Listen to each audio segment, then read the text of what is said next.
Vega Jewelers, exclusive luxury bridal jewelry exhibition 6th and 7th December, Hotel ITC Grand, Bay Beach Road, Vizag.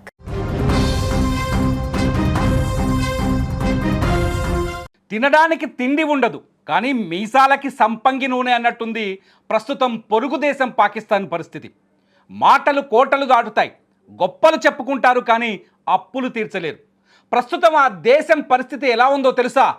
అప్పులు తీర్చలేక యుద్ధ విమానాలు అమ్ముకోవాల్సిన దుస్థితికి చేరుకుంది. కేవలం ఆయుధాలే కాదు, తమ సైన్యం నడిపే భారీ వ్యాపార సామ్రాజ్యంలో వాటాలను కూడా అమ్మకానికి పెట్టింది దాయాది దేశం. ప్రస్తుతం పాకిస్తాన్ ఆర్థిక వ్యవస్థ పరిమాణం $410 బిలియన్ కాగా దాని విదేశీ అప్పులు ఏకంగా $92 బిలియన్ చేరుకున్నాయి. ప్రధానంగా ఉత్పాదకత లేకపోవటం, పన్ను ఆదాయం తక్కువగా ఉండటంతో పాక్ అప్పుల ఊబిలో కూరుకుపోయింది. నానాటికి విదేశీ సంస్థలు కూడా అక్కడి నుంచి తమ వ్యాపారాలను వెనక్కి తీసుకుండటంతో రోజురోజుకు పాక్ పరిస్థితి దిగజారుతోంది. ప్రస్తుతం పాకిస్తాన్ కేవలం అప్పులను రోలోవర్ చేయించుకోవడం కోసమే తంటాలు పడుతోంది. నగదుకు బదులుగా యుద్ధ విమానాలను, ఆర్మీ షేర్లను అమ్మకానికి పెడుతోంది. ఇది పాక్ ఆర్థిక దుస్థితిని బయటపెడుతోంది. ఇలాంటి వింత డీల్స్ తాత్కాలికంగా ఊరటనివ్వచ్చు కానీ పాక్ ఆర్థిక వ్యవస్థను సరిదిద్దలేవని ఆర్థికవేత్తలు చెబుతున్నారు. పాకిస్తాన్ రక్షణ మంత్రి ఇటీవల ఒక ఆశ్చర్యకరమైన వ్యాఖ్య చేశారు. తమ ఆయుధ పరిశ్రమ లాభాల్లోకి వస్తే తప్ప ఇక అంతర్జాతీయ ద్రవ్యనిధి సహాయం అక్కర్లేదని చెప్పుకొచ్చారు. ఈ క్రమంలోనే బంగ్లాదేశ్, లిబియా వంటి దేశాలకు కూడా యుద్ధ విమానాలను అమ్మేందుకు పాకిస్తాన్ ప్రయత్నిస్తోంది. అయితే దేశంలోని సామాన్య ప్రజలు ఆకలితో అలమటిస్తుంటే కేవలం ఆయుధాల అమ్మకం ద్వారా ఆర్థిక వ్యవస్థను గట్టెక్కించామని అనుకోవడం పగటి కల మాత్రమే అని విమర్శకులు విమర్శిస్తున్నారు. సౌదీ అరేబియా నుంచి తీసుకున్న సుమారు $2 బిలియన్ అప్పును తీర్చడానికి పాకిస్తాన్ ఒక వింత ప్రతిపాదన పెట్టింది. తమ దగ్గర ఉన్న యుద్ధ విమానాలను ఇచ్చి అప్పు మాఫీ చేయించుకోవాలని చూస్తోంది. చైనాతో కలిసి తయారు చేసిన JF-17 థండర్ విమానాలను విక్రయించడం ద్వారా సుమారు $4 బిలియన్ రక్షణ ఒప్పందం కుదుర్చుకోవాలని పాక్ ఆశపడుతోంది. అంటే నగదు చెల్లింపులకు బదులుగా ఆయుధాల ఎగుమతిని ఒక ఆర్థిక వ్యూహంగా మార్చుకుంది పాకిస్తాన్. విమానాలే కాదు, ఏకంగా పాక్ సైన్యానికి చెందిన వ్యాపార సామ్రాజ్యంలో వాటాలను కూడా ఫౌజీ ఫౌండేషన్ అనే భారీ వ్యాపార సంస్థలోని $1 బిలియన్ విలువైన వాటాలను యునైటెడ్ అరబ్ ఎమిరేట్స్ కొనుగోలు చేసేందుకు సిద్ధమైంది.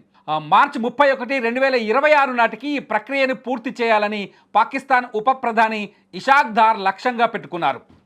అప్పులు తీర్చలేక ఇలా దేశ ఆస్తులను అమ్ముకోవడం, రక్షణ రంగాన్ని కూడా ఆర్థిక ఉపశమనానికి ఉపయోగించుకోవడం పాకిస్తాన్ ఎదుర్కొంటున్న తీవ్ర సంక్షోభానికి నిదర్శనం. తప్పుడు విధానాలు, తీవ్రవాదానికి మద్దతు ఒక దేశాన్ని ఎలా దివాలా తీయిస్తాయో పాకిస్తాన్ని చూస్తే మనకు అర్థమవుతుంది. అంతర్జాతీయ విశ్లేషకులు కూడా ఇదే అభిప్రాయాన్ని వ్యక్తం చేస్తున్నారు. తీవ్రవాదాన్ని పెంచి పోషించి పొరుగు దేశాలపై కుట్రలు పన్నడమే లక్ష్యంగా పెట్టుకున్న పాకిస్తాన్ ఇప్పుడు తిండి లేక, అప్పులు తీర్చలేక తన ఆయుధాలనే అమ్ముకుంటోంది. తప్పుడు విధానాలు ఒక దేశాన్ని ఎలా దెబ్బ కొడతాయో చెప్పడానికి పాకిస్తానే అతిపెద్ద ఉదాహరణ. మరి ఈ విమానాలను కొనేందుకు ఏ దేశం ముందుకు వస్తుంది? ఈ అమ్మకాలతో పాక్ గండం గట్టెక్కుతుందా లేదా అనేది ఇప్పుడు ఆసక్తికరంగా మారింది. ముఖ్యంగా మొన్న భారత్ జరిపిన ఆపరేషన్ సింధూర్లో పాకిస్తాన్ గొప్పలు చెప్పుకోవడానికి ఇది కూడా ఒక కారణంగా కనిపిస్తుంది.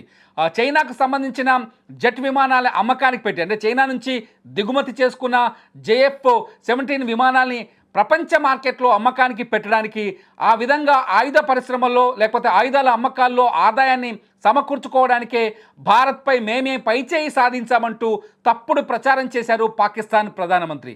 ఆ ప్రచారాన్ని వెనుక ఉన్న వ్యూహం కూడా దివాలా స్థితిలో ఉన్న పాకిస్తాన్ ఆర్థిక పరిస్థితిని తిరిగి పుంజుకునేలా, అంటే ఆర్థికంగా నిలదొక్కుకోవడానికి ప్రయత్నాలు చేస్తున్నట్టుగా చాలా స్పష్టంగా అర్థమవుతుంది. అంటే భారతదేశంలోకి ఉగ్రవాదాన్ని పంపించి, భారతదేశంలో రక్తపాతాల్ని పారించి, కేవలం ఇండియాని డిస్టర్బ్ చేయడానికే ఆర్థిక వ్యవస్థనంతా, ఆర్థిక డబ్బునంతా ఖర్చు చేస్తూ విదేశాల నుంచి అప్పులు తెస్తున్న పాకిస్తాన్ ఇప్పుడు ఆ అప్పులు తీర్చుకోవడానికి తలను కూడా తాకట్టు పెడుతున్నట్టుగా స్పష్టంగా అర్థమవుతుంది.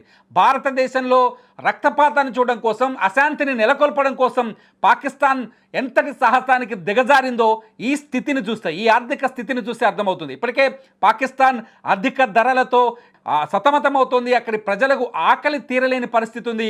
వస్తువులు, నిత్యావసర వస్తువులు కూడా ఆకాశాన్ని అంటుతున్నాయి. ఈ పరిస్థితుల్లో పాకిస్తాన్ గొప్ప బీరాలు పలకడం, భారతదేశాన్ని టార్గెట్ చేస్తూ ప్రచారం చేయడం, భారతీయుల్లో అంటే దాడులు, ఉగ్రవాదాన్ని పెంచి పోషించడం, జైషే మహమ్మద్ లాంటి ఉగ్రవాద సంస్థలకే వచ్చిన నిధులన్నింటినీ, విదేశాల నుంచి తెచ్చిన అప్పులన్నింటినీ ఖర్చు చేస్తున్న పాక్ ప్రభుత్వానికి ఖచ్చితంగా ఇదొక చావు దెబ్బ అని చెప్పొచ్చు. మీరేమనుకుంటున్నారు? పాకిస్తాన్ చేస్తున్న అప్పుల వెనుక, అప్పులు తీర్చుకోవడానికి విదేశాలకి యుద్ధ విమానాల్ని అమ్మకానికి పెడుతున్న పాకిస్తాన్ భవిష్యత్ ఎలా ఉండబోతుందని మీరు అంచనా వేస్తున్నారు?